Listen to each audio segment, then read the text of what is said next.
আসসালামু আলাইকুম ওয়া রাহমাতুল্লাহ। প্রিয় ভাইরা, আজকে আমরা জানবো আমাদের প্রিয় নবী সাল্লাল্লাহু আলাইহি ওয়াসাল্লামের 40টি হাদিস। চলুন তাহলে জেনে নেওয়া যাক। নাম্বার 1, রাসূলুল্লাহ সাল্লাল্লাহু আলাইহি ওয়াসাল্লাম বলেন, যে ব্যক্তি আমার 40টি হাদিস আমার উম্মতের কাছে পৌঁছাবে তার জন্য আমি কিয়ামতের দিন বিশেষভাবে সুপারিশ করব। সুবহানাল্লাহ। নাম্বার 2, মানুষের মধ্যে যারা মৃত্যুকে বেশি করে স্মরণ করে এবং তার জন্য প্রস্তুতি নেয় তারাই সবচেয়ে বুদ্ধিমান।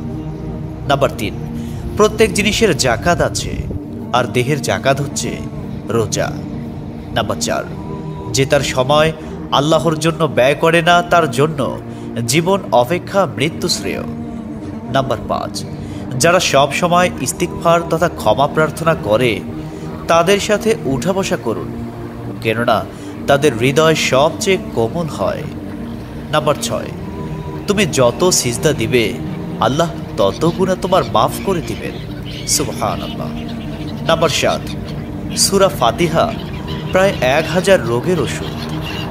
নাম্বার 8, হাতের তালুতে জ্বলন্ত আগুনের কয়লা রাখলে যেমন কষ্ট হবে তার চেয়ে বেশি কষ্ট হবে শেষ জামানায় ঈমান রাখতে। নাম্বার 9, রোজাদারদের জন্য প্রতিদিন জান্নাতকে সুসজ্জিত করা হয়। সুবহানাল্লাহ। নাম্বার 10, রাসূল সাল্লাল্লাহু আলাইহি ওয়াসাল্লাম বলেছেন, কিয়ামতের দিন সব নবীর চেয়ে আমার উম্মতের সংখ্যা বেশি হবে এবং আমি সর্বপ্রথম জান্নাতের দরজা খুলব। সহিহ মুসলিম, হাদিস নম্বর 196। 11, যে ব্যক্তি রোজা রাখা অবস্থায় মারা যাবে আল্লাহ তাকে কিয়ামত পর্যন্ত সকল রোজার সওয়াব দান করবেন। সুবহানাল্লাহ। নাম্বার 12, যে ব্যক্তি ফজরের নামাজ আদায় করল সে আল্লাহর হিফাজতে চলে গেল।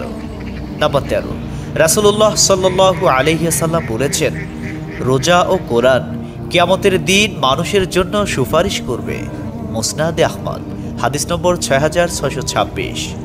14, নবীজি বলেছেন, রোজাদারদের জন্য সবচেয়ে বড় খুশির সংবাদ হলো হাসরের মাঠে আল্লাহ সবার আগে রোজাদারদের সাথে সাক্ষাৎ করবেন।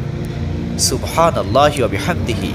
15, যখন রমজান আসে তখন জান্নাতের দরজাসমূহ খুলে দেওয়া হয়। 16, রাসূলুল্লাহ সাল্লাল্লাহু আলাইহি ওয়াসাল্লাম বলেন, যখন কোনো বান্দা আল্লাহর দিকে দুটি হাত উঠায় তখন তিনি তা ব্যর্থ বা শূন্যভাবে ফিরিয়ে দেন না। তিরমিজি, হাদিস নম্বর 502। 17, হযরত মুহাম্মদ সাল্লাল্লাহু আলাইহি ওয়াসাল্লাম বলেছেন, একটি খেজুরের অর্ধেক হলেও দান করে জাহান্নামের শাস্তি হতে নিজেকে হেফাজত করো। সহিহ বুখারী, হাদিস নম্বর 6023। প্রিয় ভাইরা, নাম্বার 18, যদি ভালো হতে চাও তবে সর্বপ্রথম মিথ্যা বলা ছেড়ে দাও।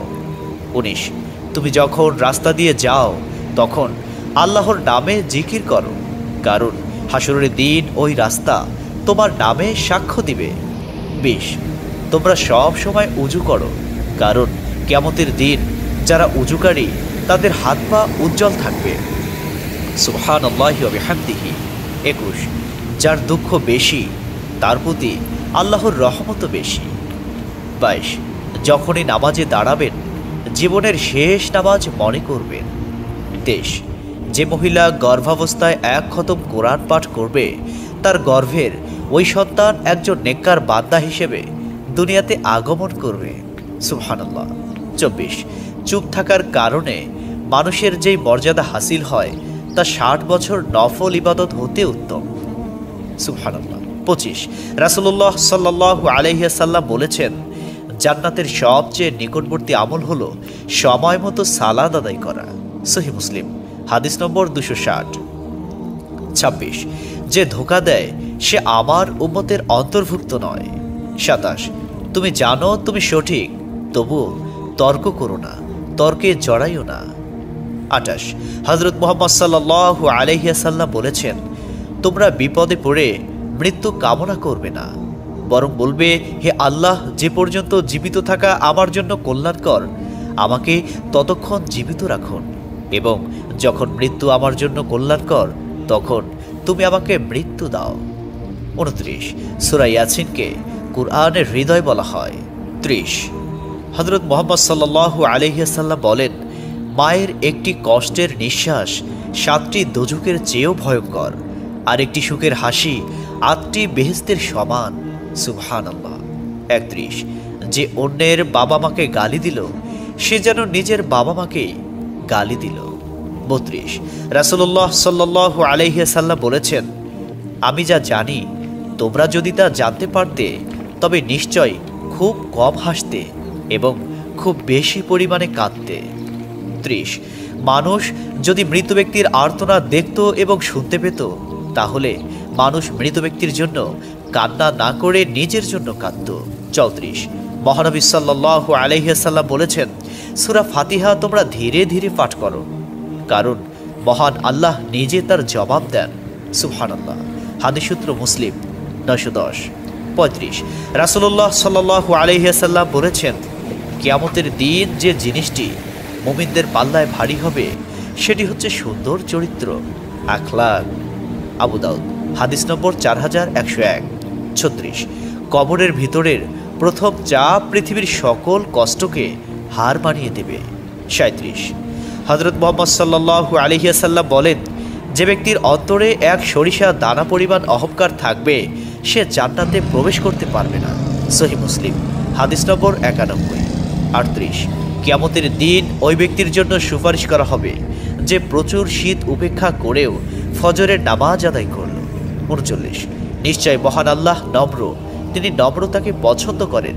তিনি নম্র স্বভাবের লোকদেরকে যা দান করেন তা কঠিন স্বভাবের লোকদের দান করেন না। আবু দাউদ, হাদিস নম্বর 4807। 40, কবর মানুষকে দিনে 70 বার স্মরণ করে এবং ডাকে। আল্লাহ সুবহানাহু ওয়া তাআলা আমাদের সঠিক জ্ঞান এবং বুঝার তৌফিক দান করুন এবং আমাদের এই সমস্ত হাদিস সমূহের উপর আমল করার তৌফিক দান করুন। আমিন। আসসালামু আলাইকুম ওয়া রাহমাতুল্লাহ। আজ আমরা রাসূল সাল্লাল্লাহু আলাইহি ওয়াসাল্লামের জীবনের 7টি গুরুত্বপূর্ণ অভ্যাস জানব, যা মানবদেহের জন্য অত্যন্ত উপকারী, এবং বিজ্ঞানীরা ওনার প্রাত্যহিক জীবনের কার্যাবলী নিয়ে গবেষণা করেছেন এবং মুসলিম বিজ্ঞানীরা এই 7টি অভ্যাসকে শ্রেষ্ঠ অভ্যাস বলেছেন।